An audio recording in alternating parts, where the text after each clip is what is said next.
Merci François, cette présentation trop flatteuse de travaux qui se sont étalés en beaucoup d'années. La passion de la bande dessinée est là depuis le début, c'est une passion qui naît pendant l'enfance, et je dois dire qu'en la pratiquant, je l'ai peu à peu découverte dans la richesse de son histoire et dans ses perspectives, en même temps que je la voyais évoluer et se transformer. Je ne vous présenterai pas ce soir un historique, je ne vous montrerai que quelques exemples qui ne prétendent absolument pas couvrir la richesse de ce qu'on appelle parfois en français le neuvième art, mais je voudrais simplement éclairer quelques éléments qui font la spécificité de la bande dessinée, parce qu'au fond, c'est cela qui m'importe le plus. En quoi la bande dessinée est-elle en mesure de réaliser des choses que ni la littérature, ni le cinéma, ni le théâtre, ni la peinture ne peuvent réaliser. La question de l'origine de la bande dessinée, des origines de la bande dessinée, a été très longtemps discutée, controversée. Certains ont voulu remonter jusqu'à la grotte de Lascaux, la colonne Trajane, la tapisserie de Bayeux, les enluminures médiévales. D'autres voyaient aux États-Unis, à la fin du XIXe siècle, avec le Yellow Kid, dont je parlerai tout à l'heure, la première bande dessinée. Nous sommes de plus en plus nombreux aujourd'hui, un peu partout à travers le monde, et y compris de grands auteurs américains comme Art Spiegelman et Chris Ware, nous sommes de plus en plus nombreux à considérer que c'est un Genevois, un Suisse, Rodolphe Töpfer, qui est l'inventeur de la bande dessinée. Alors bien sûr, la bande dessinée n'a pas été inventée de la même façon que le cinéma ou la photographie ont pu l'être. Ce n'est pas une invention technologique. Mais je vais vous montrer très brièvement en quoi Töpfer peut prétendre à ce titre.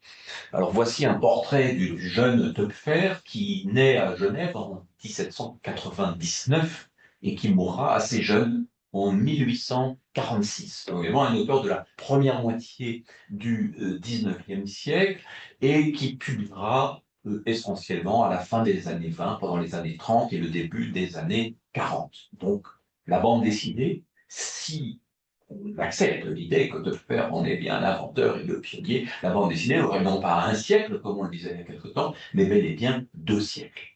Töpfer est le fils d'un peintre assez réputé, d'un peintre du paysage suisse. Il est dans une famille d'artistes, on le voit ici, avec sa mère, ses sœurs. Il se destine à la peinture.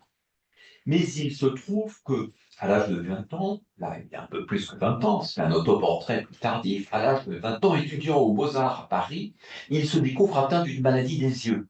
Des formes étranges lui passent régulièrement devant les yeux, et cette maladie, l'angoisse, le fait souffrir et le persuade qu'il ne pourra jamais devenir un peintre, ou en tout cas un bon peintre, un grand peintre.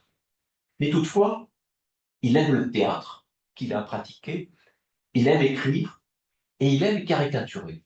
Et c'est à partir de cette insuffisance métaphorisée sur cet autoportrait par les lunettes noires, c'est à partir de ce manque, de cette insuffisance, que va naître peut-être la bande dessinée. Alors que se passe-t-il? Töpfer, après ce semi-échec aux Beaux-Arts, rentre à Genève, épouse une jeune femme, ils mettent en commun leurs ressources, ils ouvrent un petit pensionnat. Mais c'est un pensionnat d'inspiration rousseauiste et pendant l'été, il emmène ses élèves faire des voyages en Italie, en Suisse, en France et dans d'autres lieux. Puis pendant l'hiver, un peu long, il relate leurs aventures sur un mode humoristique. Vous voyez un texte lettré et des dessins, quelques illustrations. Mais bientôt, il a recours à une autre forme, et dit-il, pour l'amusement de ses élèves et peut-être de ses collègues, dans un grand cahier, relate de petites fictions, des fictions drôlatiques, dans un style esquissé très rapidement. Il va là se passer quelque chose de tout à fait extraordinaire, c'est que l'un des amis de Töpfer est un familier de Goethe. Le grand écrivain allemand, à Weimar, est assez dépressif, il est déjà proche de la mort, et cet ami, un peu pour le désennuyer, pour lui redonner de l'enthousiasme, lui montre les histoires de Töpfer, qui enthousiasme, c'est le manuscrit original, hein, ce n'est pas une reproduction, qui enthousiasme absolument le vieux Goethe, qui écrit à leur propos et donne en quelque sorte à Töpfer le blanc-seing pour publier ses premières histoires. C'est donc une origine étonnante, puisque la bande dessinée, qui pendant longtemps va être considérée comme une sous-littérature, a eu comme premier introducteur et premier critique Goethe en personne. Voici la première histoire, non pas qui a été dessinée par Kupfer, mais qui a été mise au net et publiée à quelques centaines d'exemplaires dans un petit livre oblong. Donc, nouvelle idée reçue que nous pouvons battre en brèche, la bande dessinée n'est pas née dans la presse, elle est née sous forme de livre. L'histoire de M. Jabot pourrait faire penser un petit peu à celle du bourgeois gentilhomme. C'est un homme qui veut paraître, qui veut être en situation et qui est mis en scène, image après image, se répétant et se déclinant, se déroulant tout au long du récit. C'est l'une des choses qui frappe Goethe, qui dit il faut admirer la façon dont un fantôme comme Monsieur Jabot reproduit image après image son identité impossible. Goethe voit quelque chose que nous ne pouvons plus voir. Il voit l'originalité de cette forme où il ne s'agit plus d'illustration détachée, mais bien de séquentialité. Et les inventions de Töpfer des M. Jabot sont extrêmement rapides. Les images peuvent visualiser la musique, comme ici, peuvent faire entrer M. Jabot dans un rêve et peuvent nous représenter ses pensées, le contenu de son rêve à l'intérieur de l'image. Les inventions de Töpfer vont être très nombreuses et parmi celles-ci, il y a cette idée d'une solidarité fondamentale entre le texte et l'image, solidarité qui repose non seulement sur le sens, la complémentarité, mais aussi sur la capacité que vous voyez ici dans l'image de gauche et qu'on voit dans la page, à inscrire des éléments textuels à l'intérieur de l'image. Alors bien sûr, et nous y reviendrons un peu plus tard, il n'y a pas dans les histoires de Fer, il n'y a pas de phylactère, il n'y a pas de bulle. Ce n'est pas par récurrence, mais par choix. Lorsque l'histoire de Monsieur Jabot est parue dans une revue genevoise, Töpfer a fait paraître un petit article signé de ses seules initiales, où il dit cette phrase qui est comme une première définition de la bande dessinée. Ce petit livre est d'une nature mixte. Il se compose de dessins au trait accompagnés de quelques lignes de texte. Les images sans ce texte n'auraient qu'une signification obscure. Le texte sans les images ne signifierait rien. Le tout forme une sorte de roman, d'autant plus original qu'il ne ressemble pas plus à un roman qu'à autre chose. C'est ce que Töpfer appelle de la littérature en images. Mais vous voyez que quand on dit littérature en images, on est là dans une forme extrêmement dynamique, qui est aux antipodes de la notion d'un texte littéraire illustré ou d'illustration légendée, qui sont les deux formes que l'on trouve beaucoup à cette époque. Ici, nous avons par exemple un personnage qui est tombé du ciel pour des raisons extravagantes, et qu'un savant étudie, après l'avoir emprisonné, pour mieux l'observer, étudie comme s'il était un habitant de la Lune, un extraterrestre, interprétant donc tous les mouvements du malheureux qui se débat comme s'il s'agissait de caractéristiques de son espèce. La scène est très drôle, mais ce qui est extrêmement frappant, c'est de voir fonctionner une sorte de montage parallèle, figure que l'on croirait inventée par le cinéma, et qui est réalisée là, dans un récit de 1840. Ce serait donc en quelque sorte le cinéma qui aurait repris, et on le verra d'autres fois, le cinéma qui aurait repris à la bande dessinée quelques-uns de ses procédés. Voyons aussi la manière dont Töpfer joue plastiquement du langage de la bande dessinée, par exemple, pour cette soirée un peu trop arrosée où l'on boit à la santé de la liberté. Ça ne fait jamais de mal. Mais enfin, vous voyez la manière dont les cases se transforment, dont Töpfer véritablement y intègre le texte et joue dans une forme absolument nouvelle, comme dans cet autre moment de l'histoire où le personnage, le malheureux Albert, vendeur de porte-à-porte de la grande encyclopédie de la métaphysique pittoresque, c'est pas mal la métaphysique pittoresque, je pense que les départements de philo peuvent trouver la matière à réflexion, et donc gravit les escaliers pour proposer son encyclopédie. Et c'est la page elle-même qui se transforme en escalier. Il y a là toutes sortes de procédés qui sont absolument neufs et non réductibles à des formes qu'on avait vues antérieurement, il y a là véritablement quelque chose qui s'invente, mais surtout, il va y avoir chez Topfer exportation des histoires, imitation extrêmement rapide et bientôt début de théorisation. Et c'est dans cela, par le fait qu'il est à la fois le premier praticien systématique de livres de littérature naissante, parce qu'il a fait école et qu'il a souhaité faire école, et parce qu'il a réfléchi sa pratique, que je pense, comme quelques autres, que Töpfer est bel et bien l'inventeur de la bande dessinée. Alors que se passe-t-il? Töpfer, à Genève, dépose ses petits livres, imprimés à 500 exemplaires, et parfois bien bien, les dépose chez quelques libraires. Nous avons vu récemment, avec ma compagne, une librairie qui existait déjà à l'époque de Töpfer, et donc certainement Töpfer arrivait avec ses 10 ou 15 exemplaires et se faisait payer de ceux qui avaient déjà été vendus. Mais à Paris, les albums sont aussitôt imités et piratés. Piratés en étant redessinés. Et c'est une chose qui agace profondément Töpfer et qui va l'amener à définir son esthétique. Alors, ce qui est très drôle, sans doute moins drôle pour Töpfer lui-même, c'est que ceux qui l'imitent, comme le dessinateur Chab ou Kahn, vont avoir leur nom, alors que Töpfer, son nom n'apparaît jamais dans les contrefaçons parisiennes, ça aurait été un petit peu lourd, et donc on appelle les albums des Jabot, des albums de la collection Jabot, sauf que ça se fait à l'insu de Töpfer. Alors, Töpfer, dans les années 1840, voit ses problèmes de vue s'aggraver, mais surtout est victime de douleurs digestives épouvantables, probablement un cancer non diagnostiqué, va prendre les os, se rend compte qu'il n'arrive plus à dessiner, mais veut fixer ses réflexions sur le genre dans un ouvrage au titre curieux qui appellerait de longs commentaires, l'essai de physiognomonie. La physiognomonie, pseudo-science de l'amateur, qui prétendait comprendre les personnages à travers l'étude de leur faciès. Chez Töpfer, il s'agit de toute autre chose. Il s'agit de comprendre l'invention de personnages à travers le dessin. Le typage définit des personnages qui ne sont pas en correspondance avec le réel, mais qui sont en correspondance surtout avec le fait d'être un et indivisible, c'est-à-dire reconnaissable, tout au long d'une histoire.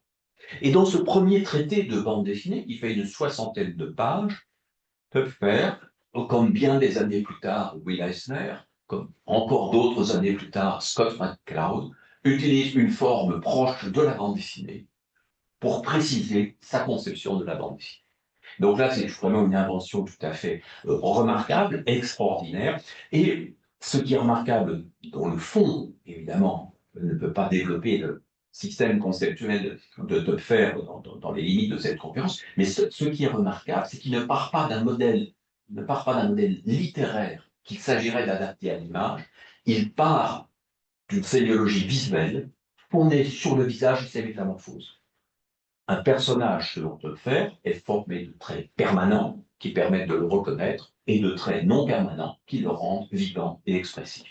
C'est une théorie qui peut encore intéresser aujourd'hui à peu près tous les auteurs de bande dessinée. Et il y a plusieurs années, j'étais au Japon devant une assemblée de mangaka, des auteurs japonais de bande dessinée, et quand je lui ai expliqué un peu plus en détail cette question des traits permanents et des traits non permanents, j'ai vu le grand sourire se peindre sur tous les visages, et ils nous ont dit, mais Töpfer est le premier des mangaka. C'est exactement notre problème. Voici donc, par exemple, un de ces personnages, Monsieur Crépin, dont il décline le faciès et les expressions. Comment peut-il être toujours lui-même et en même temps toujours différent? Deuxième étape de ce génie de la bande dessinée, eh bien, cette deuxième étape, c'est que l'invention töpférienne, jusqu'aux années 1840, ne se perdra jamais. Tout au long du XIXe siècle, en France, en Angleterre, en Allemagne et bientôt aux États-Unis, l'invention töpférienne va se prolonger et se transformer. Mais elle va le faire en passant principalement du livre à la presse. Les techniques de reproduction des images dans la presse s'améliorent considérablement. Alors, Gustave Doré, qui va pratiquer la bande dessinée dans sa jeunesse, le fait encore sous forme de livre, mais Nadar, par exemple, le grand photographe, pratiquera la bande dessinée dans le journal amusant, dans la presse, et bien d'autres dans différents pays le feront. Alors le premier qu'il avait fait, assez ironiquement, c'est Töpffer, qui ne pouvant plus dans les années 1845 dessiner lui-même, confie une de ses histoires à Cham, l'un de ses imitateurs, sans doute Töpffer ne le sait-il pas, et dans la revue de l'illustration, on va voir non plus des bandes horizontales qu'il y avait dans les albums de Töpffer, mais la superposition de ces bandes formant pages, formant ce qu'on appellera dans l'histoire de la bande dessinée planche. Un ensemble harmonieux, plus ou moins harmonieux, d'images inséparables. La première autrice de bande dessinée identifiée, on a mis du temps à l'identifier d'ailleurs, c'est Marie Duval, une franco-britannique qui a créé avec son mari, Charles-Henri Ross, la série Alice Cooper, et qui use de la page de manière très fantaisiste. Alors le récit est moins séquentiel que chez Töpffer, mais il y a chaque semaine, dans une de ces pages, une composition qui est inventée. C'est une dimension qui n'existait pas chez Töpffer et qui ne l'intéressait pas directement. Ici, une satire assez amusante de la bibliophilie, de ces éditions de luxe un peu trop grandes, dessinée par Georges Dumouriez. Georges Dumouriez, connu aussi comme écrivain, un écrivain remarquable, notamment du roman Peter Ibbotson. Chose amusante, dans une revue à très large diffusion, graphique, on voit des séquences qui ressemblent tout à fait à des futurs westerns. On est là bien avant l'invention officielle de la bande dessinée, la première planche de 1872, la deuxième de 1891, mais on s'aperçoit que les codes dans la bande dessinée, si clairs chez Töpffer, qui courent toujours de gauche à droite et de page en page, sont ici un peu compliqués. Les numéros étant en tout petit sur la page originale, je me suis permis de les agrandir grossièrement. Donc, vous voyez, de 1 à 2, ça va très bien. Ensuite, il faut descendre pour aller à l'image 3, revenir vers la gauche, et ainsi de suite, en suivant une trajectoire quand même un peu bizarre, qui, sans les numéros et les légendes en bas de page, ne fonctionnerait pas. Il n'empêche que la page dans son ensemble nous donne une irrésistible sensation de dynamisme et de bande dessinée. Très belle page dans le journal allemand Simplicissimus, avec une narration muette, l'histoire d'une pauvre femme qui, pour nourrir son enfant, va se prostituer, et lorsqu'elle revient, elle découvre l'enfant mort.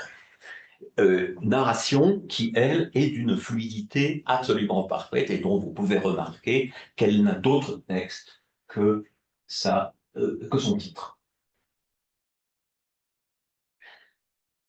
Vers la fin du XIXe siècle, les inventions technologiques se multipliant, on essaie de faire entrer la parole. Et il est extrêmement amusant dans cette page française d'un certain Branner de voir que pour le téléphone, le système complexe du téléphone, on utilise quelque chose qui ressemble fortement à des bulles, cependant que dans une autre planche, alors là on est véritablement dans le vaudeville pour les perfidies du téléphone, vous voyez ces fils qui semblent se prolonger, ces phylactères eux-mêmes qui prennent une forme sinueuse. La femme est avec son amant en train de parler au téléphone et de donner des nouvelles rassurantes à son mari pour la plus grande joie de l'amant. Donc, une narration là, parfaitement novatrice, une façon assez forte d'utiliser la page, une convention qui n'est pas tout à fait celle de la bulle et qui pourtant s'en rapproche.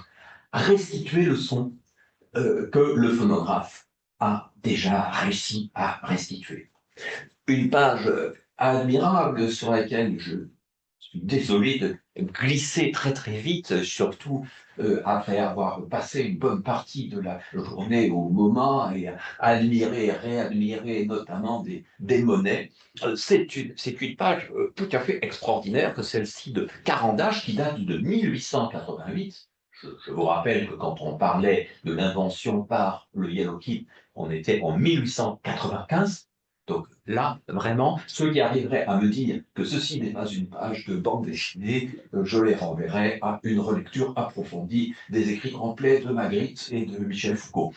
Ceci est une bande dessinée, et en même temps, c'est une sorte de chef-d'œuvre qui semble se moquer de la peinture moderne, anticiper évidemment l'impressionnisme que l'on reconnaîtra tout à la fin avec ce soleil levant au couchant, mais tout aussi bien anticiper Jackson Pollock et quelques autres. Mais avant même de rendre hommage à la peinture ou de s'en moquer, Carandache fait preuve d'une maîtrise tout à fait extraordinaire du langage de la bande dessinée, de ses fines variations, des gags que l'on peut cacher avec le petit chien, etc., etc., le malheureux amateur ou collectionneur qui se retrouve évidemment complètement inondé, les pieds dans le plat ou dans le pot.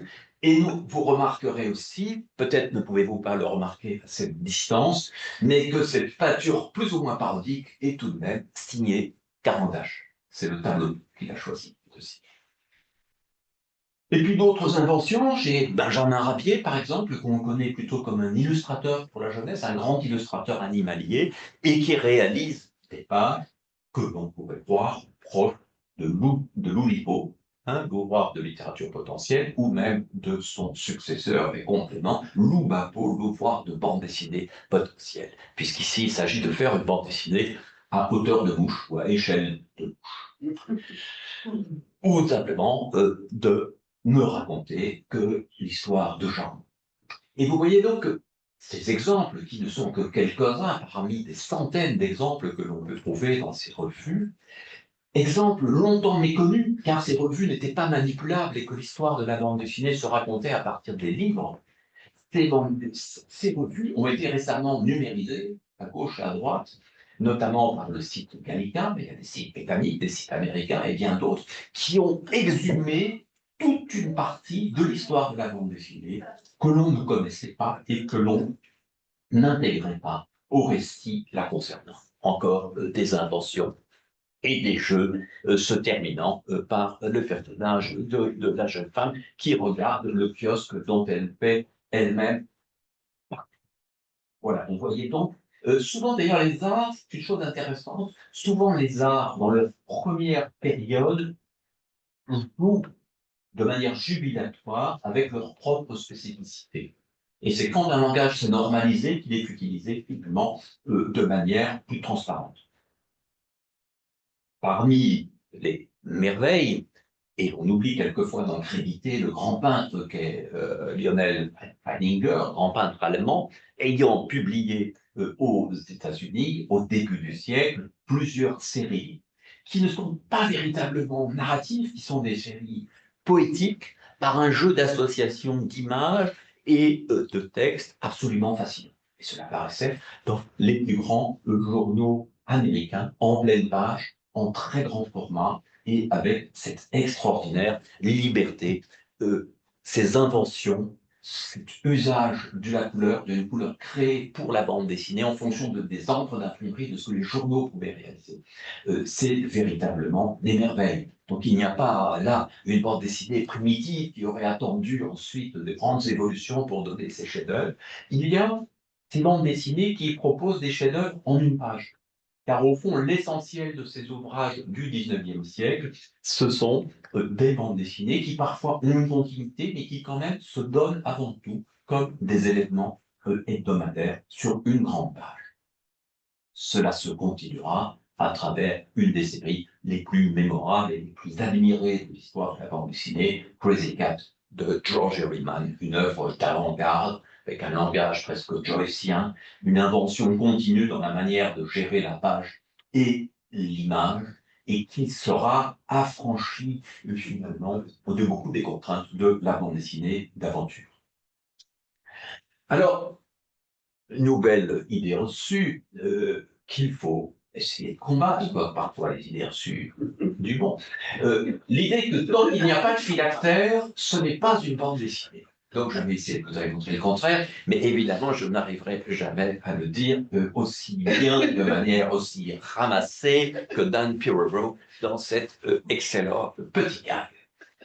No, use it for talking like this. Bon, c'est quand même une idée. Je dois dire que quand je suis tombé sur cette image, c'est très content.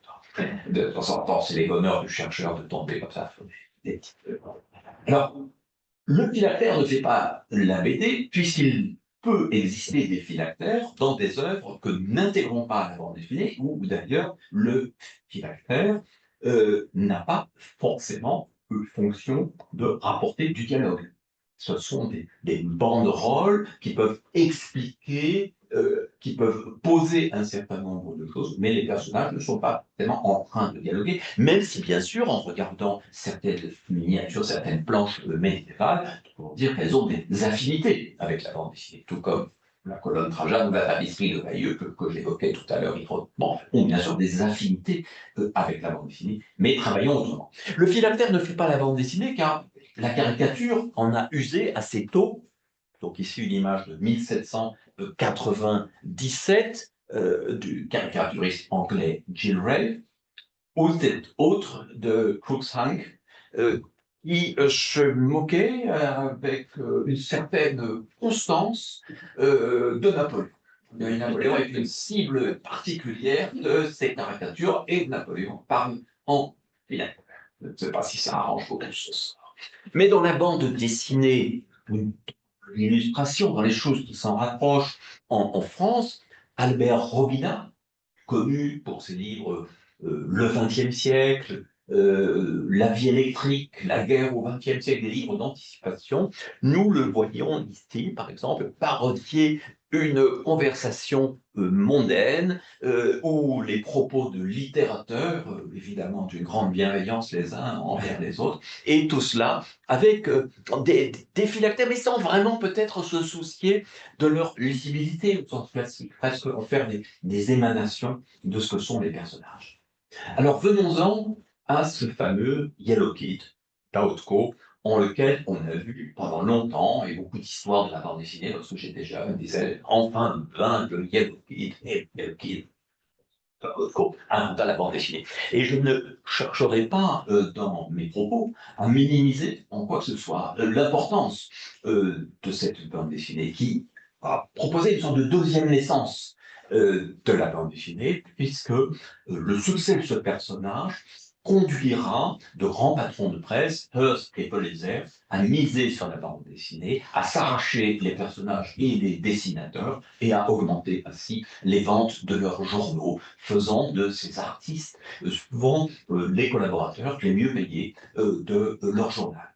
Mais quand nous voyons d'abord cette série, ce qui nous frappe, c'est le travail de composition complexe, d'une image réduite, d'une image qu'il faut décoder lentement, de textes qui, sur ce garçon à la chemise jaune, viennent s'inscrire. Donc le texte, il est lui-même homme sandwich, porte-parole, et nous remarquons donc les affiches, les moindres inscriptions qui jouent un rôle absolument considérable, page après page, et nous imaginons dans une période où l'image était infiniment moins présente qu'aujourd'hui et où les journaux étaient en semaine d'une certaine austérité, nous imaginons la jubilation qu'il y avait à décrypter, à s'arrêter sur cette image unique et la capacité qu'il y avait probablement à fédérer lecteurs adultes et lecteurs enfantins, à faire vraiment de ces pages quelque chose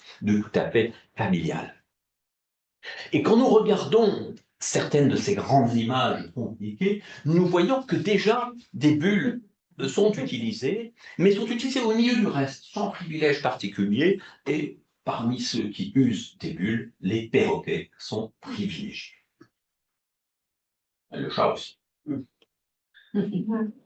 Et donc, voilà le système avec donc de longs textes, du rédactionnel, une complexité et une non-décomposition de l'image qui sont pendant longtemps au cœur du travail d'Autco. Et puis brusquement, ici nous étions le 18 octobre et la semaine suivante, le 25 octobre, pour se moquer du phonographe, Autco décompose l'image en une séquence, simplifie énormément le décor, et même s'il y a un petit texte explicatif sur le côté, le phylactère semble prendre une énorme place.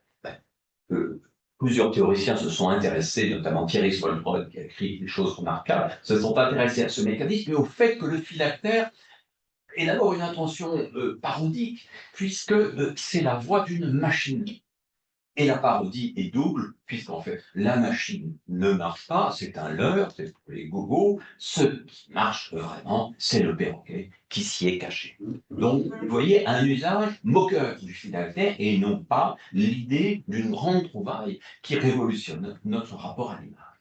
Et c'est tellement vrai que les semaines suivantes, Haute-Cour revient à son dispositif habituel et, de temps en temps, au milieu du reste, use de phylactères. Mais vous voyez là que le système reste très complexe, surtout lié à l'oiseau et aux animaux, et sans que ces phylactères soient porteurs de l'ensemble de la narration. Quand on emmène le Yellow Kid, c'est un grand voyage autour du monde, se confronter à la peinture, admirer et détester à la fois, le Yellow Kid au Louvre, cette fois-ci, n'a quasi pas de recours au phylactère et nous avons besoin à nouveau d'entrer dans l'image complexe. Et puis, pour une autre séquence, on est là dans une écriture qui se rapproche nettement plus de la bande dessinée au sens moderne du terme, puisqu'il y a non seulement usage du texte, mais surtout décomposition de l'image, et donc lisibilité accentuée.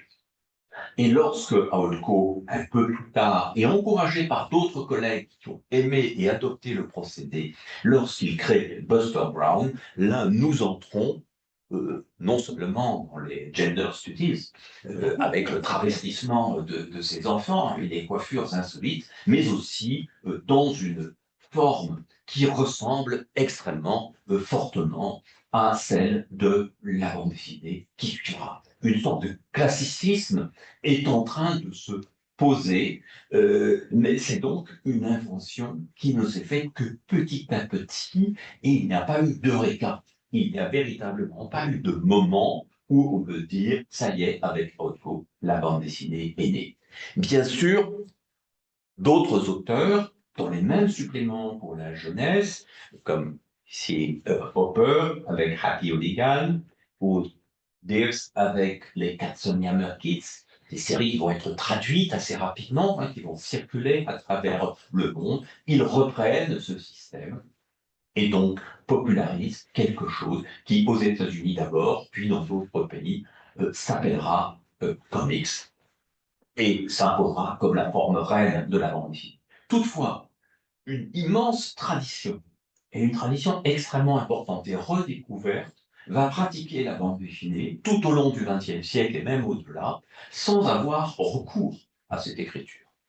C'est le cas du Tarzan dessiné par Burne Hogarth, c'est le cas de Flash Gordon, avec des textes qui sont des légendes. Flash Gordon, une des premières bandes dessinées de science-fiction, chef-d'œuvre de Lex Raymond, qui oserait dire qu'il ne s'agit pas d'une bande dessinée, simplement parce qu'elle ne porte pas de phylactère et que même quand on s'en rapproche, ce sont des phrases citées entre guillemets et non pas des phrases qui sortent directement de la bouche des personnages. Et chez Harold Foster, dans Prince Vaillant, série qui va se prolonger jusque dans les années 70, les textes restent sagement dans des cartouches de légende. Et pourtant, ce n'est pas parce qu'il ignore l'usage de la bulle, du ballon, du phylactère, que Foster choisit un autre code, plus illustratif, sans doute, de crainte d'abîmer la composition de ces images. Et dans d'autres formes et d'autres pays, plusieurs chefs-d'œuvre, la bande dessinée, comme La Bête est morte, cette bande dessinée anti-nazie réalisée par Calvo pendant la Seconde Guerre mondiale, Pianava Mouse, une parodie des nazis et une bande dessinée animalière, recourt largement au texte, mais pas au but. Dans une période plus récente encore, des auteurs comme Jacques Leloustad et son scénariste et complice Philippe Paringot vont développer de longs récits entièrement portés par le récitatif ou la voix off. D'autres choisissent une voie d'affranchissement que Töpfer lui-même n'avait pas tout à fait prévue, qui est celle de la bande dessinée séquentielle, mais muette. Ici, très célèbre bande dessinée, Arsac de Möbius, un album entier, sans aucune parole. Peut-être ce que Möbius, alias Jean Giraud, avait subi pendant des années pour le western classique Blueberry, la volubilité de son scénariste Jean-Michel Charlier, et cherchait à faire respirer le dessin. Chez Claire Bretéché, beaucoup de gags magnifiques et admirables fonctionnent parfaitement de manière visuelle par le jeu des gestes, des expressions, par cette déclinaison très spécifique à la bande dessinée qui est déjà celle de Töpfer, la reprise presque à l'identique d'une situation. Pas de rouge pour son importance, non, pas de rouge, juste un petit peu, une larme, un soupçon, comme dira un autre personnage de bande dessinée, et finalement, c'est la bouteille entière qui y passe. Mais tout cela passe par des gestes, par la bouteille qui a changé de main, etc., etc. D'autres, même s'ils font une adaptation littéraire, même s'ils racontent une histoire complexe, comme le grand dessinateur argentin Alberto Breccia, adaptant un conte d'Edgar Poe, eh bien, va réussir petit à petit à donner toute la place à l'image, à quasi supprimer le texte, même s'il ne le supprime pas intégralement. Il ne s'agit d'ailleurs pas, à proprement parler, de phylactère, mais il s'agit surtout, par un jeu de différence et de répétition, de montrer que l'on peut raconter une nouvelle dans sa complexité, en recréant un nouveau langage à travers l'organisation séquentielle des images.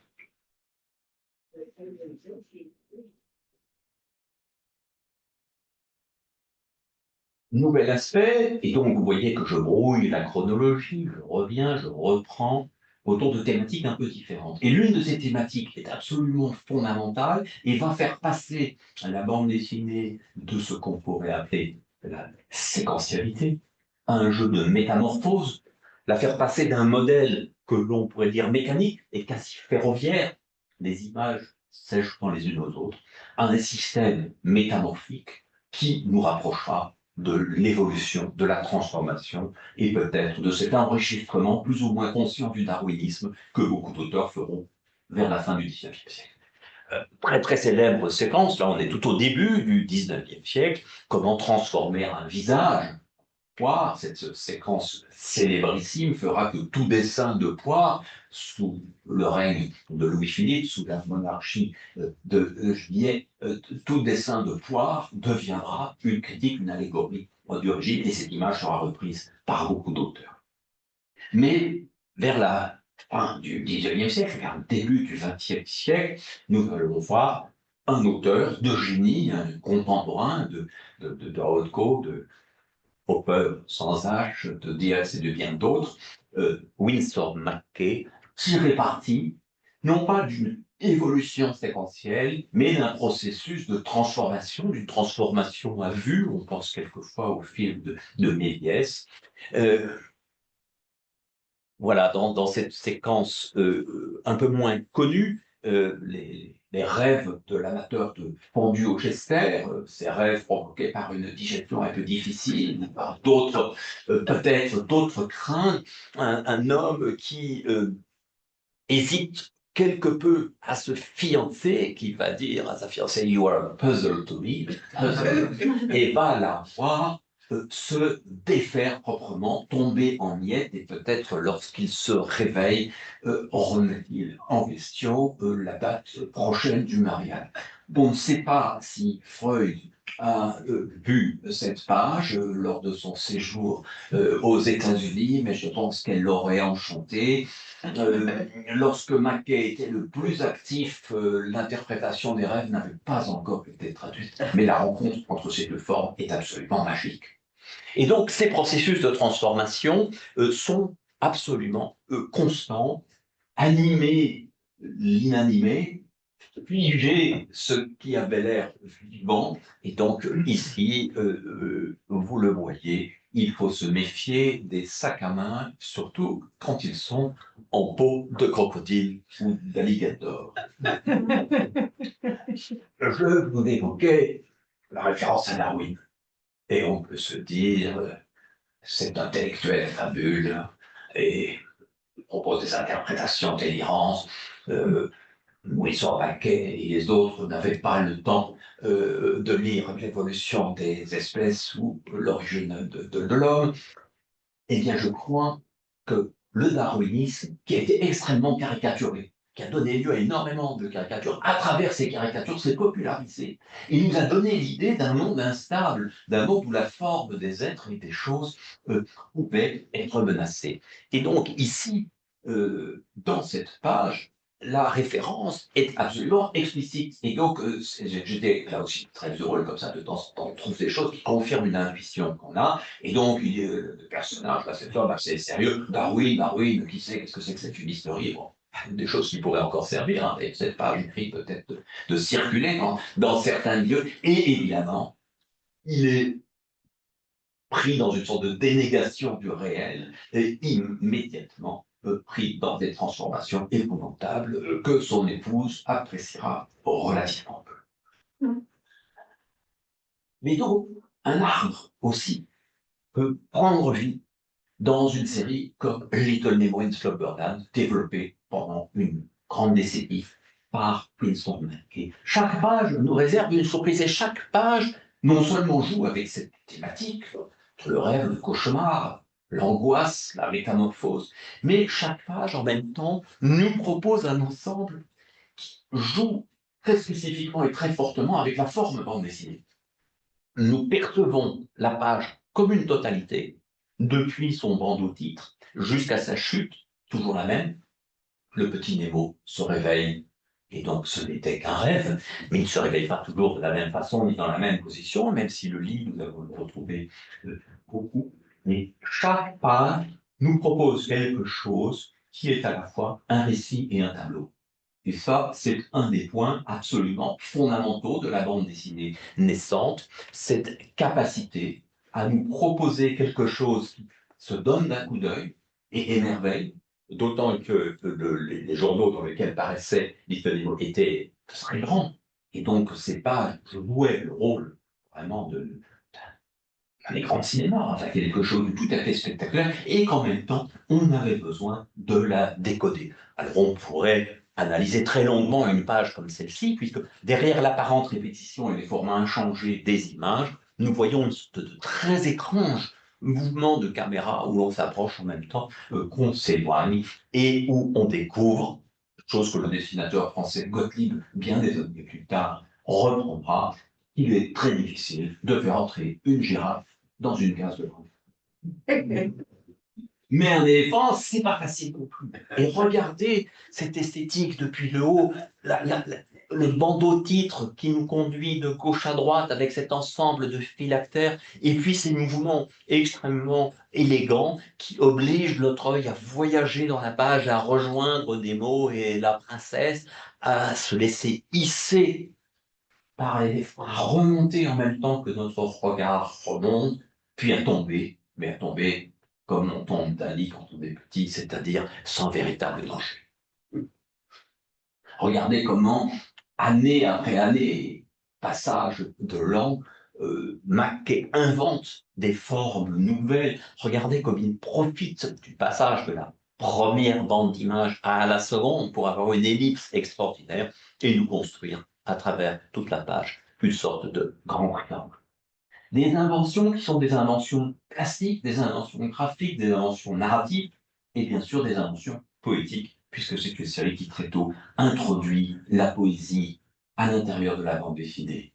L'architecture de New York, l'architecture de Chicago, l'architecture en train de se bâtir, qui est mise en scène, le lit qui était le véhicule du rêve et qui se met en marche, le lit qui a des pieds, qui a des jambes, le lit qui se transforme en un objet art nouveau, et la manière dont ces images à la fois ont l'air de n'en former qu'une et en même temps se transforment profondément, image après image, et nous montrons comment, quand la forme se défait, quand les courbes prennent le dessus, c'est le récit qui risque à nouveau de tomber. C'est peut-être la page la plus célèbre de Winsor McCay, et elle montre véritablement que la bande dessinée était dans un âge d'or dès ce temps-là, et qu'elle avait peu de progrès à faire, même si elle pouvait encore se transformer et se déplacer et partir dans de nouvelles.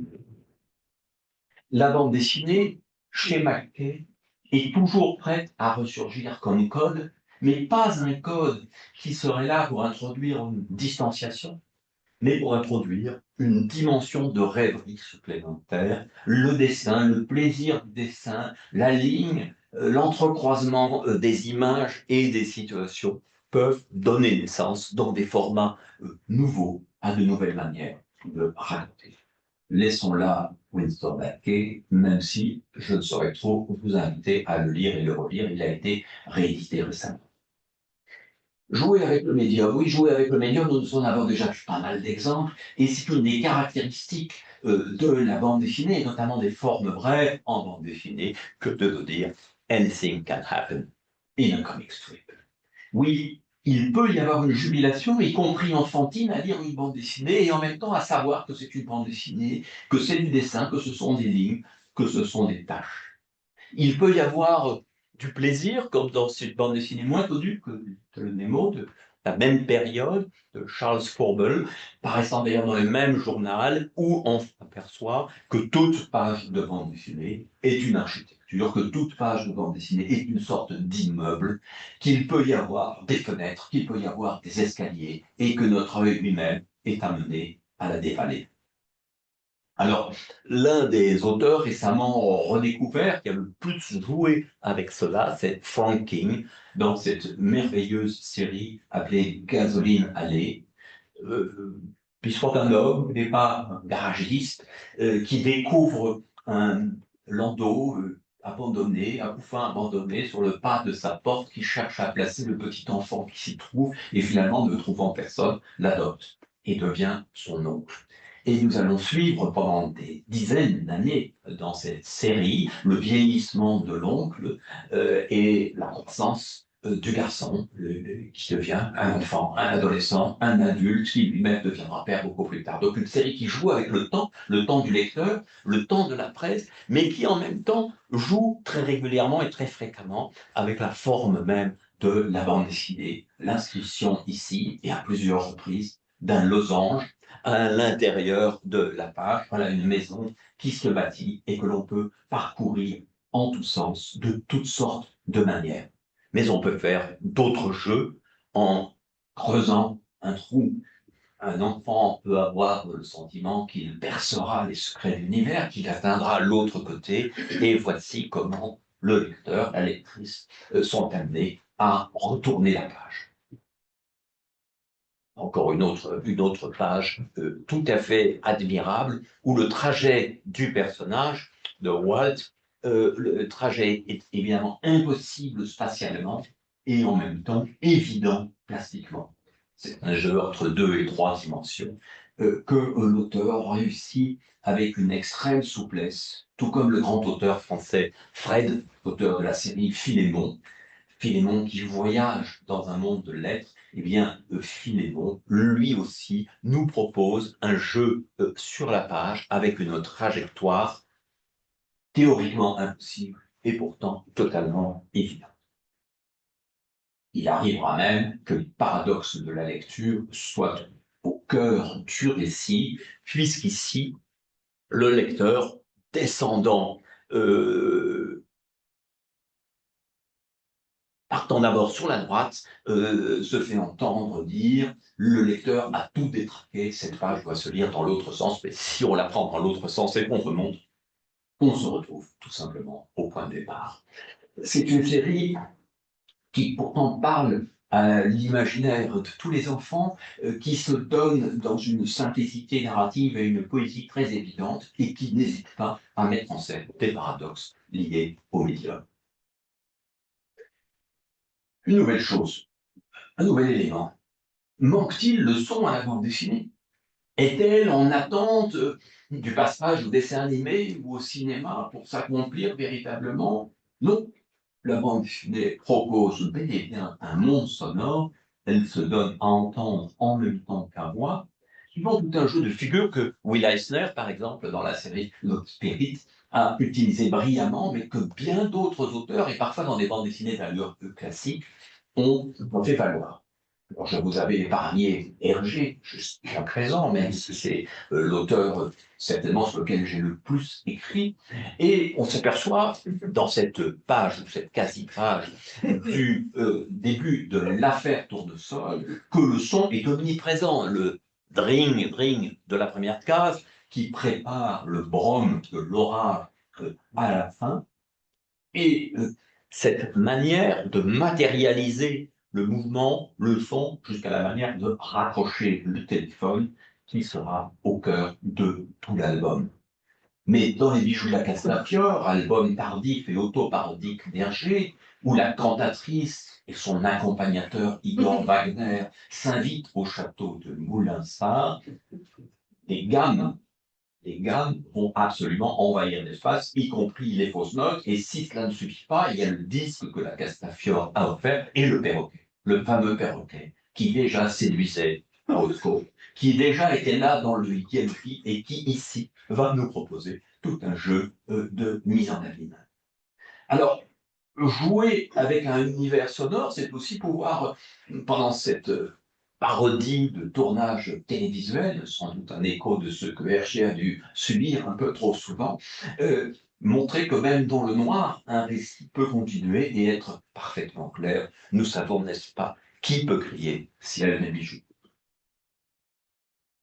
Et pourtant, quand il s'agit, dans un moment tout à fait magique et de temps suspendu dans cette bande dessinée, où Tintin essaie d'entrer en contact avec les tziganes qu'il a accueillis avec le capitaine Haddock dans le parc du château de Moulinsart, pour évoquer la beauté de cette musique, Tintin, attiré par quelques notes, finit par choisir le silence pour mieux marquer la puissance. C'est-à-dire que dans cet album tout entier envahi par le bruit, que Michel Serres, voici longtemps, dans un article de la revue Critique, avait analysé le travail du Parasite, eh bien, on s'aperçoit que le silence est traduit au moment même où la musique émeut, c'est-à-dire où une dimension peut être suggérée précisément parce qu'elle n'est pas montrée. Mais chez un autre grand de la bande dessinée belge ou franco-belge, Franquin, dans un album réalisé en collaboration avec le scénariste Greg, le son est un élément absolument déterminant et décisif. Le personnage du marsipilami, cet animal étrange, a avalé un transistor miniaturisé qui change de station au fur et à mesure et dont on ne parvient pas à se débarrasser. Et donc le bruit est un élément absolument terrifiant dans cet album. Et donc, les chansons les plus stupides, les publicités, faut rigoler, faut rigoler. Mon ami Françoise Coyton a commenté en détail cet album dans un des séminaires du Collège de France, accessible en ligne, comme tous les que j'y ai donné sur YouTube, sur le site du collège. Il a commenté longuement cet album, et notamment cette séquence mi-comique, mi-tragique, où le marsupilami lui-même n'en pouvant plus, noue sa queue pour s'assommer lui-même, presque comme s'il se suicidait pour échapper au. Et nous l'entendons, tout comme nous entendons dans cette séquence très extraordinaire la torture à la craie, au crissement de la craie, que peut-être certains de vos professeurs vous ont infligé autrefois, ces craies qui crissent. Comment faire ressentir cette torture dans un journal pour enfants, donc une torture qui reste quand même à peu près acceptable? Comment on va faire sentir par la déformation des lettres jusqu'à nous donner envie de nous boucher les oreilles en lisant? Mais dans d'autres bandes dessinées, le son, c'est celui de la voix, et peut-être connaissez-vous l'excellente bande dessinée extrêmement drôle Quai d'Orsay. J'imagine que François, qui connaît la diplomatie, n'a pas pu y échapper. C'est une sorte de parodie de l'ancien ministre des Affaires étrangères et Premier ministre Dominique de Villepin, qui d'ailleurs a aimé la parodie puisqu'il offrait le livre à tous ses amis, dit-on. Et on le voit, et il nous dit, mais pour qu'un discours passe, il faut faire comme Tintin, il faut marceler, il faut y aller, tac, tac, tac, tac. Et nous l'entendons, nous le voyons, nous sentons ces mouvements, nous sentons les portes qui claquent et les conseillers incompétents, le ministre trop compétent. C'est absolument formidable de traduire une telle dimension sonore dans un médium qui pourrait en se dépourvu. Et si vous voyez l'adaptation cinématographique, qui a pourtant été réalisée par un bon cinéaste, Bertrand Tavernier, quelque chose de plus convenu, si insinue, car ces codes, qui sont ceux de la bande dessinée, d'une certaine façon, ne supportent pas le passage au réel.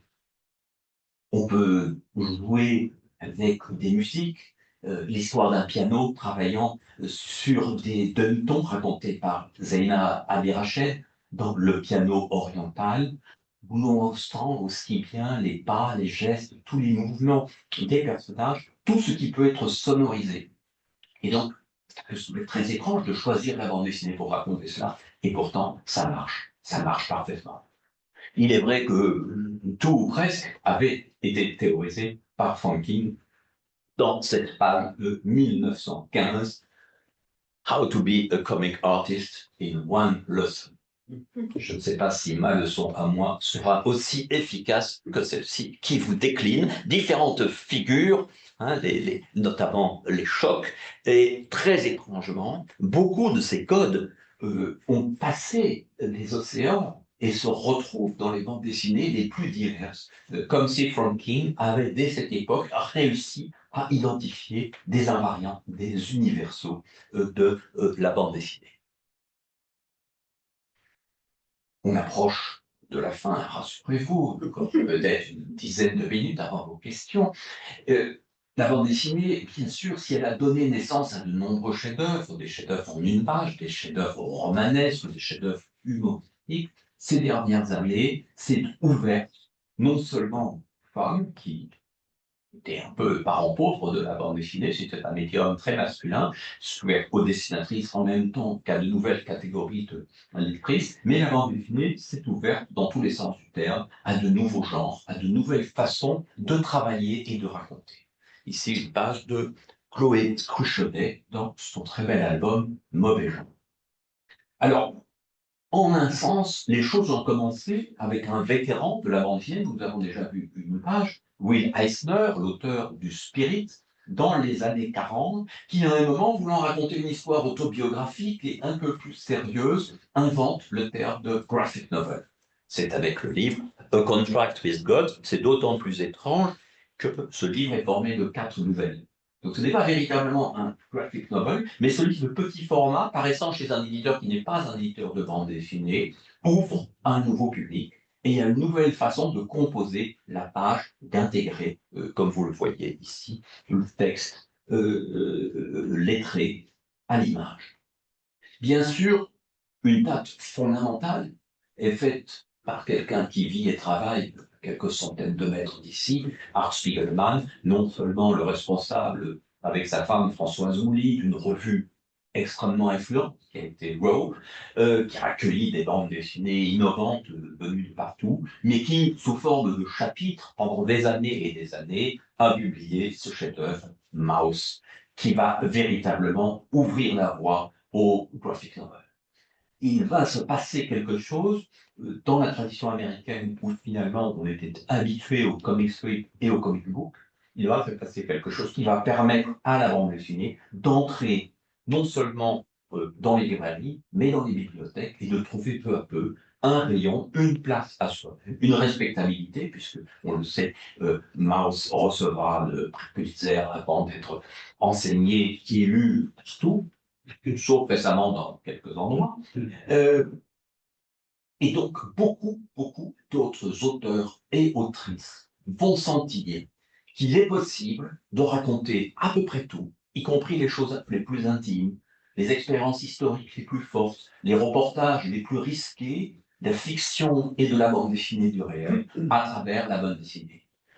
Je vais montrer quelques images, une autrice peut-être un petit peu moins connue, grande autrice anglaise, Posy Simmonds, qui a reçu cette année le Grand Prix du Festival d'Angoulême, le principal festival de bande dessinée en Europe.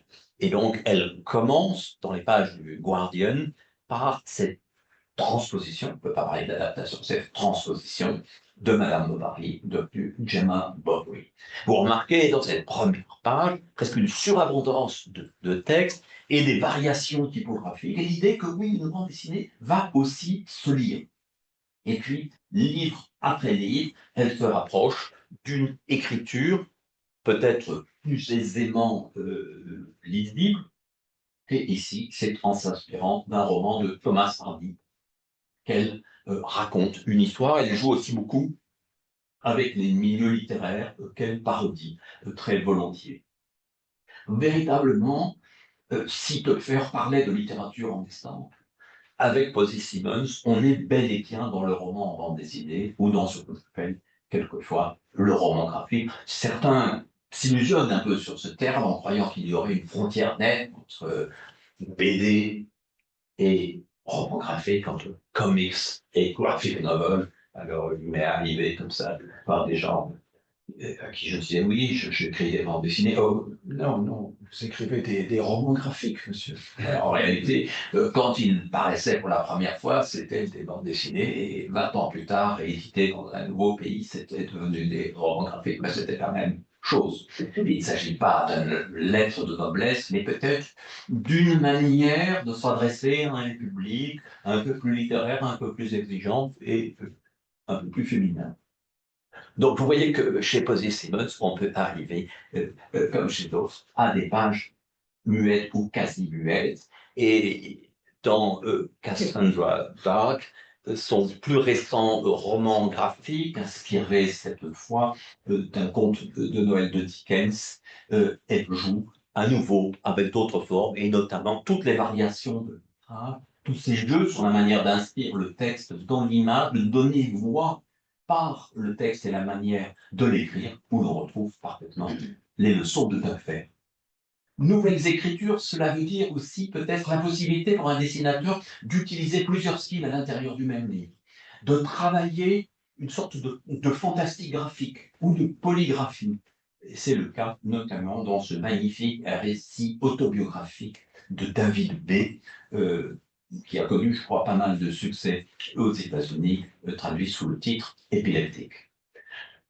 Nous voyons là, dans cette page d'ouverture, la manière dont les textes se disposent au milieu des dessins de l'enfant et des titres de livres, comme tout cela forme une unité organique. Par certains côtés, on retrouverait presque la complexité des premières pages du Yellow Kid.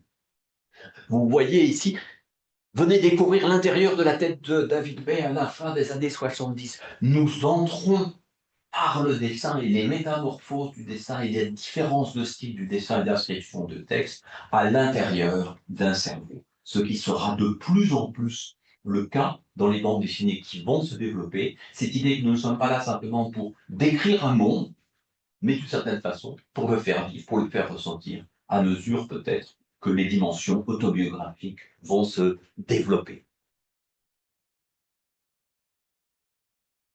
L'une des bandes dessinées, l'un des graphic novels devenus les plus célèbres ces dernières années, les plus étudiés, y compris sur le plan académique, c'est Fun Home d'Alison Bechdel, une tragicomédie familiale, un récit autobiographique, la quête de la vérité d'un père, la quête de sa propre identité sexuelle, une bande dessinée clairement autobiographique, recourant aux codes les plus divers, page après page, et s'inscrivant très régulièrement et très explicitement sous le signe de la littérature et des auteurs et des autrices aimés.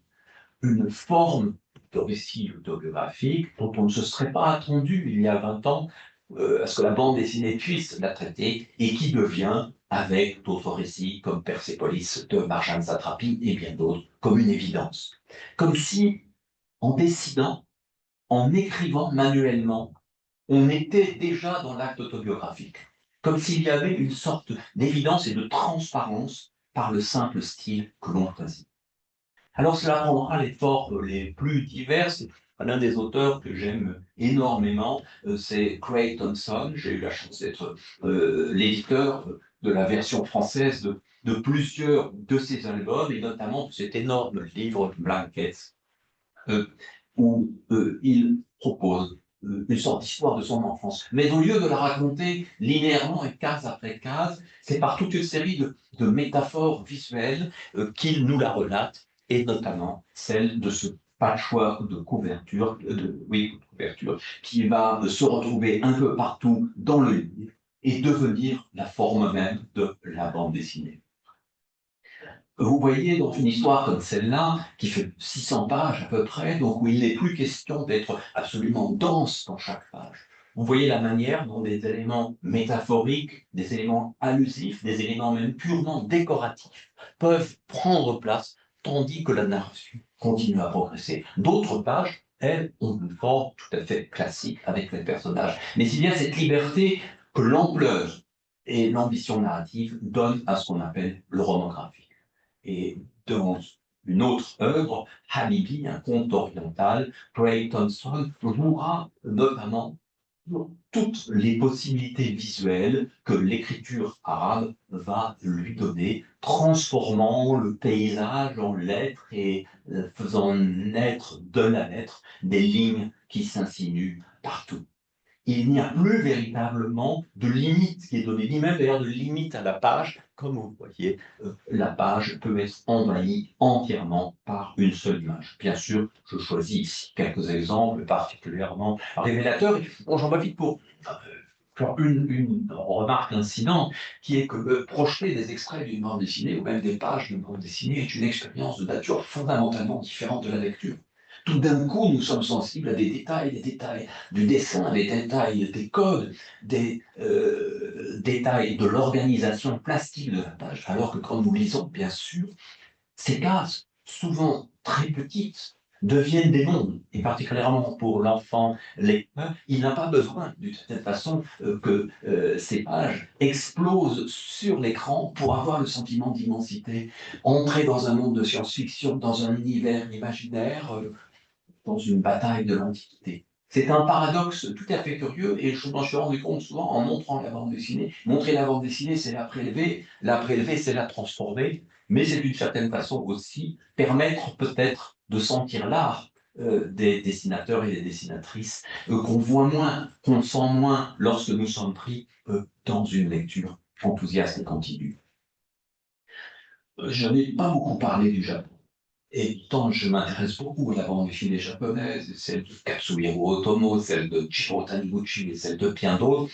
Je donnerai un seul exemple d'une bande dessinée de pure poésie, et je crois qu'il en existe une version anglaise, Blue, de Kiriko Nanana, qui était alors une autrice dans la vingtaine quand elle a créé cette histoire d'amitié amoureuse entre des lycéennes.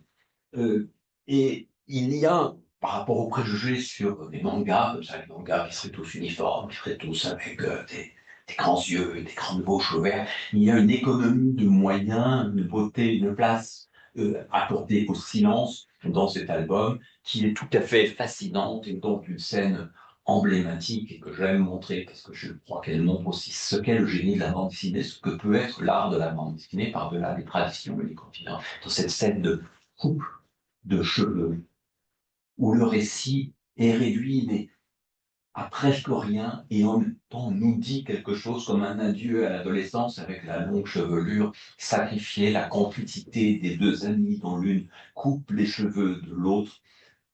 La capacité qu'il y a à utiliser, évidemment l'écriture japonaise le favorise, à utiliser le blanc, le noir, le presque rien, le rythme, à avoir sur une double page comme celle-là, qui est une de mes favorites et dont l'autrice, le jour où j'en parlais avec elle, par le truchement d'interprète, car mon japonais n'est pas tout à fait ce qu'il pourrait être, et me disait, je ne sais pas si j'oserais encore faire ça maintenant.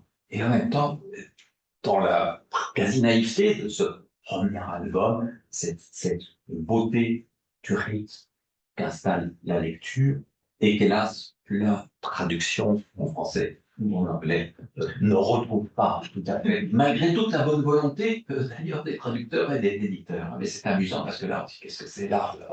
C'est aussi cette possibilité de travailler de manière calligraphique et minimaliste. Parmi les albums qui ont beaucoup marqué ces dernières années, et il y en a tant qu'il faudrait citer, le travail d'Émile Ferris, le présentant comme les carnets d'une enfant, des carnets d'une enfant quelque peu surdouée, capable de passer d'un style à l'autre, du fantastique à la caricature, à la représentation de l'histoire de l'art, de jouer avec le texte de toutes les manières, d'être parfois dans la confusion et à d'autres moments dans la pure clarté. Une autrice qui n'a pas grandi avec la bande dessinée, qui l'a découverte sur le tard, qui a travaillé après un accident qui l'obligeait à dessiner de la main gauche plutôt que de la main droite, et qui invente des codes, par certains côtés aussi, parce que ce n'était pas son milieu évident, parce qu'elle n'avait pas tous les réflexes, et parce qu'elle osait à peu près tout. On attend le tome 2 de My Favorite Things is Monster dans quelques mois. Partir parfois vers l'abstraction. Rassurez-vous, la conclusion est toute.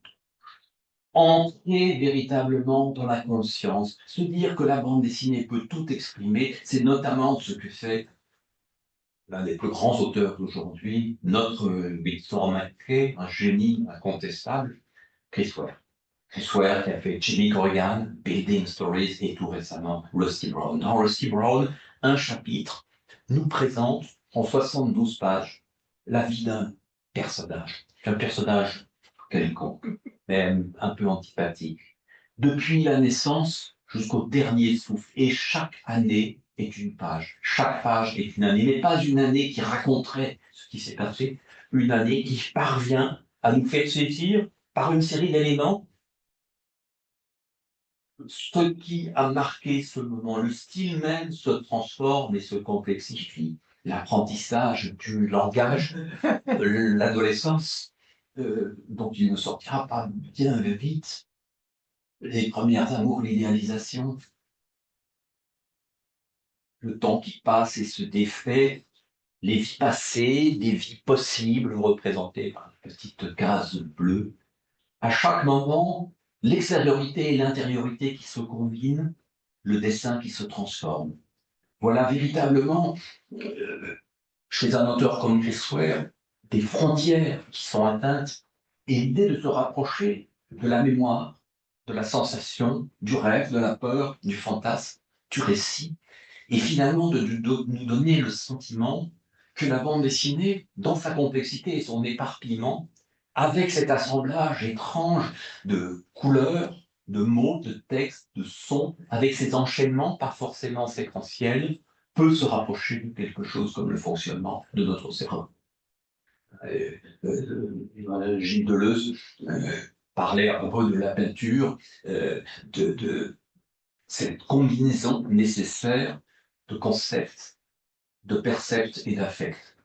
C'est une, je pense, une des idées les plus intéressantes et les plus faciles à appliquer à la bande dessinée comme à la peinture. Il parlait notamment de la peinture de Francis Bacon, mais concepts, percepts, affects. Eh bien, c'est exactement cela que vous allez trouver chez Chris Ware, comme vous le trouverez dans mon ultime exemple, Here, de Richard Maguire. L'histoire d'un lieu, l'histoire d'une maison, l'histoire d'un territoire, à partir d'une forme obsessionnelle qui d'ailleurs ressemble à celle du livre, une perspective dans une pièce, mais qui est en même temps une histoire multitemporelle, une histoire où les cases s'intègrent les unes aux autres, suivant un mode parfaitement nouveau, véritablement révolutionnaire, où petit à petit, l'histoire d'une famille, l'histoire d'un territoire, l'histoire de ceux qui étaient là bien avant la maison. Tout cela se combine et nous propose quelque chose dont certains peut-être diraient oui, mais ce n'est plus de la bande dessinée, soit pour le valoriser, soit pour le dévaloriser. Et pourtant, tous les codes qui sont là sont nés de cette longue expérience de la bande dessinée qui, somme toute, n'a cessé depuis 2 siècles, depuis ce faire, à la fois de s'approfondir, de se réinventer, de se défaire, de se forger de nouveaux codes et de survivre à l'apparition de tous les médias dont elle a été la contemporaine. La bande dessinée a survécu à la radio, comme au cinéma, à la télévision, comme aux jeux vidéo, à Internet et au webtoon. Elle peut exister autrement que sur papier, mais elle existe d'abord dans cette forme imprimée, qui semble, dans sa simplicité, pouvoir être pratiqué par presque chacun, avec beaucoup de patience et un peu de talent, ou beaucoup de talent et un peu de patience, et qui me semble bien armé pour affronter victorieusement les prochaines décennies. Merci.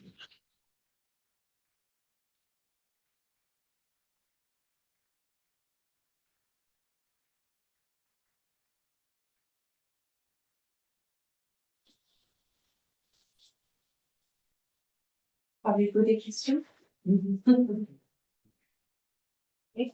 En attendant que les questions arrivent, c'est pour la première. Même en anglais, hein, c'est pour les timides. Je voulais te demander si l'usage des applications graphiques, des tablettes, etc., par rapport au dessin traditionnel, changeait la nature de la bande dessinée aujourd'hui. Alors, pour les jeunes générations de dessinateurs, la tablette graphique et l'ordinateur et les outils adjacents sont souvent très importants. Moi, je suis familier d'auteurs et d'autrices qui travaillent plutôt sur le papier, mais par exemple Chris Ware, qui dessine à la main minutieusement, même toutes les calligraphies, les éléments décoratifs, utilise l'ordinateur pour mise en couleur. Et ça, c'est une des choses les plus répandues. D'autres, comme Lorenzo Mattotti, H.T. Vance, aiment garder le contact à la matière et font des bandes dessinées qu'on appelle en couleur directe, c'est-à-dire peignent à même la planche.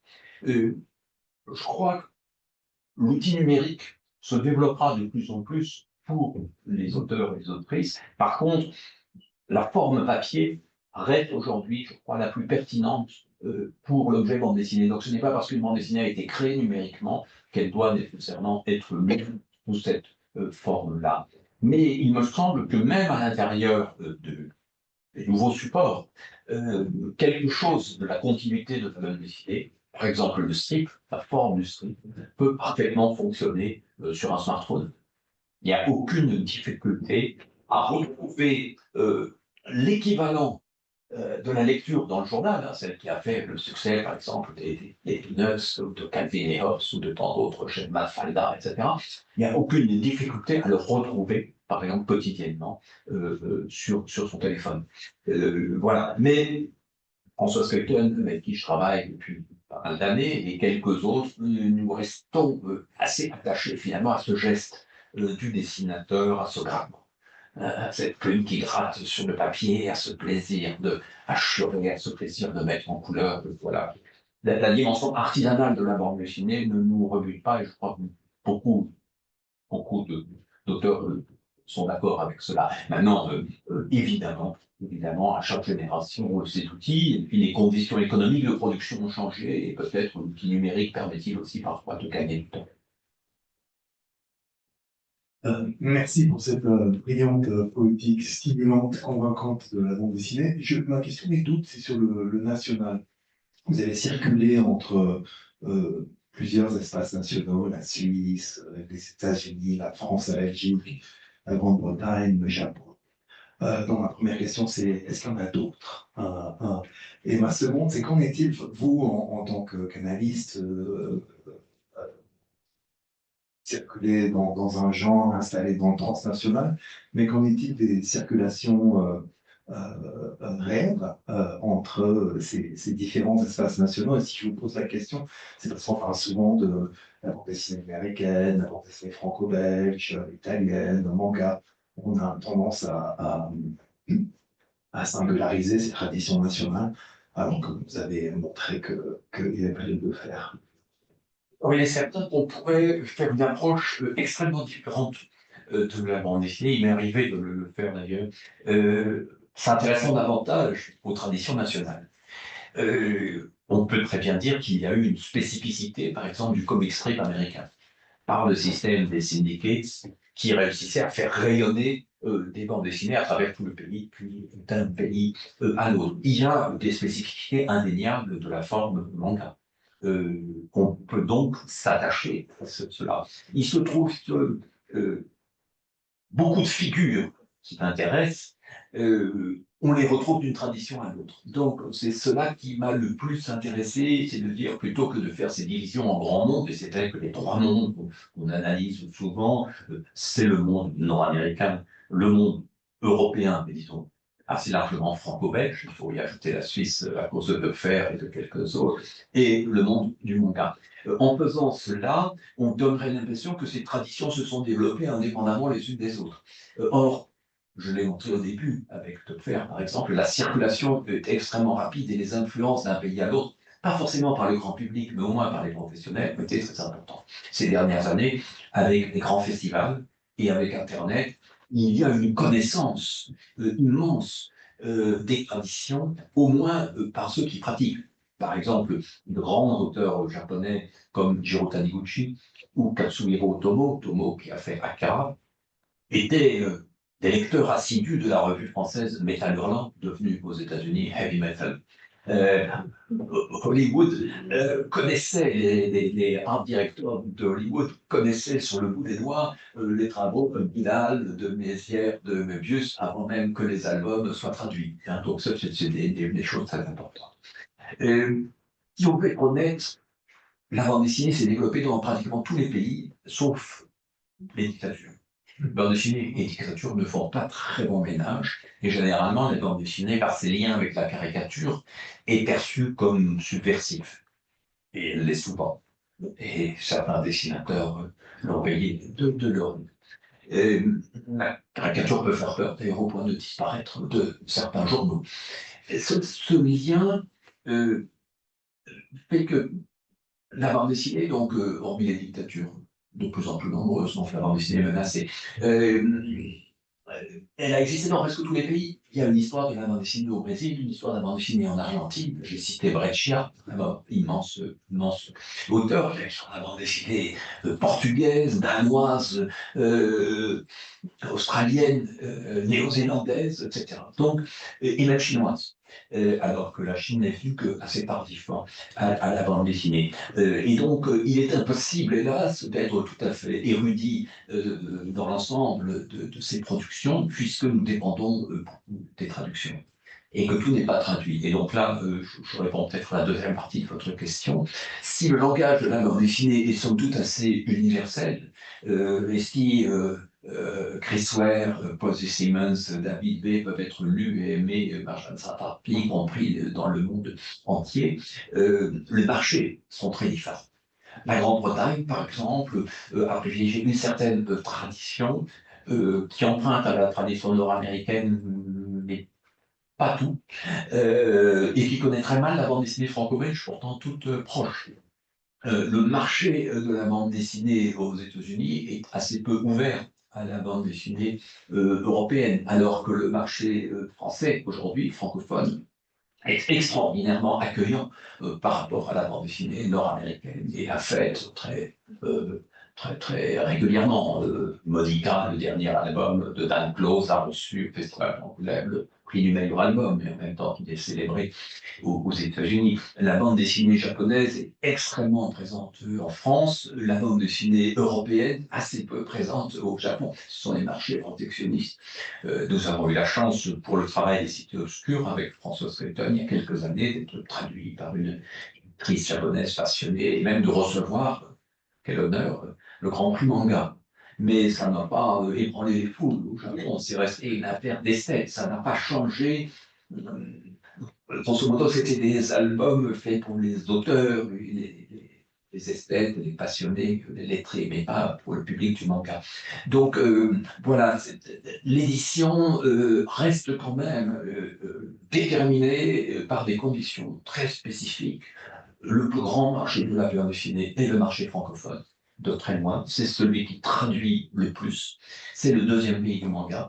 C'est peut-être celui qui a développé le plus de production autour de la bande dessinée et qui a le plus valorisé artistiquement. Mais dans d'autres pays, les artistes ont du mal. En France, c'est pas facile pour les jeunes générations, mais par exemple en Allemagne, il n'y a presque pas de professionnels de la bande dessinée. Et comme il y a très peu de professionnels de la bande dessinée, ça veut dire que les jeunes talents qui pourraient s'y illustrer vont partir vers le dessin animé, le jeu vidéo ou le graphisme, mais ne vont pas aller vers la bande dessinée puisqu'il n'y a pas de possibilité d'en faire un métier. Une histoire de la bande dessinée, à ma connaissance, n'a pas été écrite. Il en existe de nombreux fragments. Il m'arrive d'en parler dans des conférences, mais je me sentirais bien incapable de l'écrire et je ne connais personne qui pourrait l'écrire. Il faudrait une sorte de grande entreprise collective et internationale, mais éviter en même temps ce qui a été fait à une certaine époque, que ce soit une addition d'histoire nationale. Parce que ça, c'est absolument évidemment rédhibitoire. On fait la bande dessinée portugaise, la bande dessinée espagnole, la bande dessinée argentine. Oui, mais cela a circulé. Prenons un grand auteur européen que je n'ai pas cité, Hugo Pratt, un grand auteur italien ayant travaillé en Argentine et dont le talent a finalement explosé en France. Donc voilà, qu'est-ce que vous avez fait? Si vous faites l'histoire de la bande dessinée italienne, vous allez enlever la première partie de la carrière de Pratt quand il est en Argentine et puis minimiser la partie française. Mais ça ne fonctionne pas. Évidemment, une histoire de la bande dessinée, une histoire esthétique et matérielle de la bande dessinée serait aussi une histoire de ses supports et de ses conditions de parution. Pourquoi le comic strip disparaît? Le comic strip disparaît le jour où la presse ne commande plus de strip parce qu'il y a d'autres formes. Donc tout d'un coup, une très grande forme, une forme extraordinaire de création ne trouve plus sa place. Et aujourd'hui, le phénomène du roman graphique, qui est le passage de la presse au livre, d'une certaine façon, a apporté une esthétisation de la bande dessinée, une reconnaissance, une valorisation, mais en même temps, en blanc, fait perdre à la bande dessinée une partie de son caractère populaire, qui était d'exister dans des supports accessibles à tous, enfants comme adultes, riches comme pauvres. Donc, vous voyez, là, par exemple, cette histoire de la bande dessinée dont on peut rêver, c'est plus facile de la rêver que de l'écrire, cette histoire de la bande dessinée ne peut pas méconnaître les conditions objectives de parution. La réduction du format des journaux, par exemple, fait qu'un Winsor McCay ne serait plus apparu. Je ne peux pas être trop long, mais peut-être Question, désolé. Ok. Ouais. the ultimate question. Il y a un ligne, mais voilà. Merci beaucoup pour votre présentation. Vous parliez à un moment de cette transition justement de la bande dessinée à l'animation et justement des quelques caractères propres à la bande dessinée qui pouvaient justement se perdre dans l'animation. Donc, cette question plutôt par rapport à votre travail personnel, quand vous travaillez par exemple sur des projets comme justement le retour du Capitaine Nemo, comment vous pensiez-vous justement, comment vous avez abordé justement cette transition entre un roman et un roman graphique? Alors, dans le travail que nous avons développé avec François Skelton, dont quelques albums sont traduits aux États-Unis, dans les cités obscures, très vite nous nous sommes sentis multimédia, ou à la croisée des médias. Certains livres étaient des bandes dessinées au sens classique, d'autres des récits illustrés, certains sont passés sous forme de conférences fiction, donc de récits qui n'avaient pas une forme fixe. Prochainement, avec le retour du Capitaine Nemo, nous allons réaliser un spectacle musical. Et il y a eu des documentaires, des expositions, etc. Donc, pour nous, sans aller forcément vers le cinéma ou le dessin animé, qui sont les formes les plus reconnues, l'envie de ne pas se limiter à la forme la plus classique de la bande dessinée a toujours été là. Et c'est le cas chez d'autres auteurs et d'autres artistes, beaucoup de ceux qui travaillent sur l'imaginaire, c'est le cas pour Möbius, c'est le cas pour Enki Bilal, etc. Ce n'est pas qu'on pense que la bande dessinée est là pour nous conduire à autre chose de plus prestigieux, c'est simplement que peut-être pour celui qui dessine l'envie parfois de sortir des cases, de travailler à la dimension de l'affiche ou de la scène, offre de nouvelles possibilités. Mais nous restons profondément toujours dans cette démarche associant une dynamique narrative et un plaisir plastique. Enfin, voilà, c'est pas là. Maintenant, chaque auteur s'invente son propre chemin. Certains sont très heureux et on a l'impression d'un accomplissement quand ils sont adaptés au cinéma. D'autres, comme Marjane Satrapi ou Johannes Farr, se sont eux-mêmes engagés dans l'adaptation en dessin animé, qui est quand même un langage extrêmement différent. Quelquefois, j'entends des gens qui emploient l'un pour l'autre, dessin animé, bande dessinée. J'espère vous avoir fait sentir qu'il se passait dans ce rapport aux images fixes quelque chose d'absolument spécifique. Et d'ailleurs, pour celles et ceux qui aiment Tintin, et quand on aime les albums Hergé et qu'on voit certains des dessins animés, on a l'impression d'une perte plutôt que d'un gain. C'est-à-dire d'un dessin qui s'appauvrit, qui n'atteint pas la plénitude de l'animation qu'un Winsor McCay, un Disney, un Miyazaki et bien d'autres ont pu avoir parce qu'ils travaillaient beaucoup de famille. Chez Disney, dans la forme animalière, il y a une envie directe de quelque chose qui s'anime, alors qu'un dessin à tendance réaliste va être extrêmement difficile à animer et peut générer assez facilement un sentiment de raideur. Voilà, donc la bande dessinée est à la fois la croisée des médias et en même temps, je pense que ses meilleurs auteurs ne sont peut-être jamais aussi bons que quand ils sont absolument auteurs de bande dessinée. Petite question de Wifa Délégué. Qu'en pensez-vous des BD romans graphiques venant du Moyen-Orient, par exemple Samandal, et donc du travail de traduction, j'imagine, c'est-à-dire la traduction des termes généraux? Oui, alors je suis loin de connaître toute la production du Moyen-Orient. J'ai cité Zeina Abirached, qui est une autrice remarquable, mais il y a dans beaucoup de pays du monde arabe et d'Afrique du Nord beaucoup de bandes dessinées intéressantes qui se produisent, qui se heurtent souvent à un problème d'accès au public et au marché.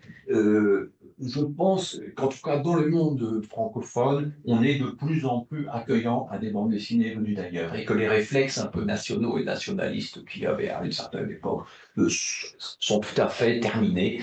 Quand nous entrons dans une librairie ou une bibliothèque aujourd'hui, c'est la diversité qui frappe, diversité des styles, diversité des types de récits et diversité des origines géographiques des auteurs. Un phénomène dont je n'ai pas parlé, ou peut-être pas très incidemment, c'est la bande dessinée du réel, la bande dessinée de vulgarisation scientifique, la bande dessinée de reportage, la bande dessinée biographique, qui parfois est un peu didactique, mais qui d'autres fois donne des réussites tout à fait remarquables. Et il faut se souvenir qu'en 2023, en France, le livre le plus vendu, c'est Le Monde sans fin, défilé par Christophe Blain, en collaboration avec le spécialiste du climat, Jean-Marc Jancovici, et qui a utilisé cette forme pour toucher un nouveau public, et en même temps avec une combinaison d'humour et de didactisme, l'invention de codes spécifiques est tout à fait intéressante. Donc la bande dessinée, vraiment, s'est ouverte sur de nouveaux territoires, que ce soit des territoires thématiques, des territoires géographiques, des territoires plastiques. Il n'est rien aujourd'hui qui, en droit, ne puisse trouver place en bande dessinée. Et dans certains pays, c'est le cas en France, en Belgique et en Suisse, les préjugés se sont assez largement estompés. Et quand j'ai eu l'honneur de présenter une série de cours au Collège de France, je dois dire que nombre de professeurs du Collège de France ne se sentaient pas du tout gênés de dire qu'ils étaient très intéressés par la bande dessinée et très lecteurs, et qu'ils ont dialogué avec plaisir avec plusieurs auteurs et autrices sans devoir prendre de gants, de précautions, de guillemets. Alors que lorsque j'étais jeune homme et que j'ai voulu consacrer mon diplôme de fin d'études à l'album d'Hergé, Les Bios de la Castafiore, j'ai eu l'immense chance de bénéficier de l'hospitalité de Roland Barthes, mais l'université française officielle me riait au nez. C'était la seule chose que j'aurais eu le droit de faire, c'était un mémoire sur le phénomène bande dessinée pour se demander pourquoi des malheureuses, lettrées et semi-débiles s'intéressaient à cette forme bizarroïde. C'était le seul sujet qui aurait pu être fait, mais plutôt en sociologie.